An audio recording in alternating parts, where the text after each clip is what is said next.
Hey guys, Sandy McDougall here. I guess, would be number three on this. This is still about Professor Wolff and talking about American capitalism and what Donald Trump is doing and the risk that's involved in this, not only from creating enemies, but the risk factor. So maybe you should listen to this and decide as all these politicians come up for votes, hopefully to stop Donald Trump from doing this and changing it and calming down about it. Anyway, you listen, you decide for yourselves, okay? All I can do is point out the weak spots and the percentage of risk. This is like going to the casino.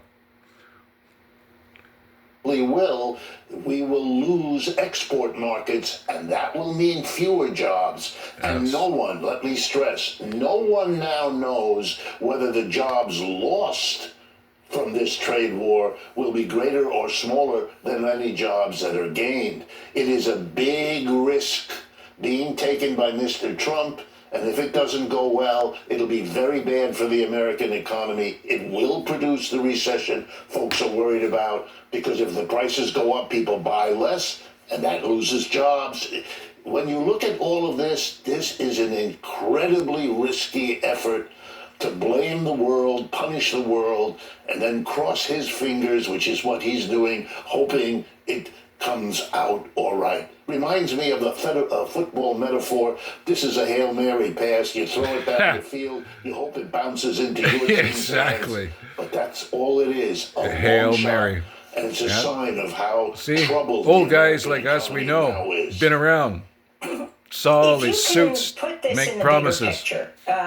Talk about the tax cuts and how they fit into the tariffs. Here we go. This is the part that makes it all come together. Tax cuts and who benefits. And then talk about the other issues that President Trump keeps saying that they're not going to touch, even though what many call his co-president, Elon Musk, whether he steps back from being, giving speeches or not, going after Social Security, issues like Medicaid.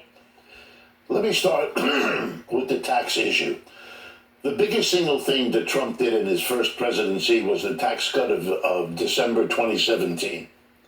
And when that tax cut was written into law, it had a sunset. It expires this year, 2025. If that is expiration is allowed to happen, corporations and the rich, who were the big beneficiaries back then, will face a big tax cut. He doesn't want to do that because that's his base, that's his donor support. He doesn't want to have those taxes go back up.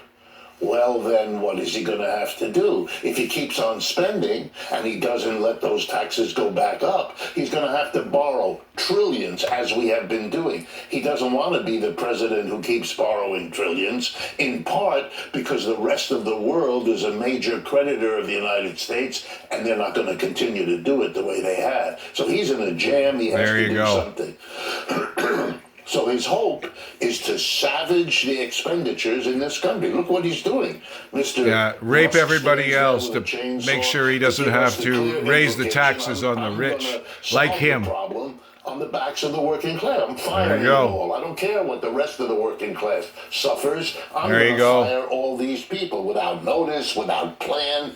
Calling this efficient is a silly joke. An efficient process takes time, takes experts. You're not doing that. You're just wholesale firing.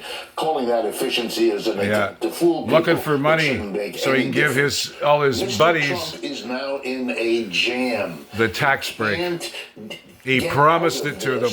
Without, in some way, he's made a promise. The problem that has been built up, and there is no way. Have a good day, guys. Because it's lots to think about.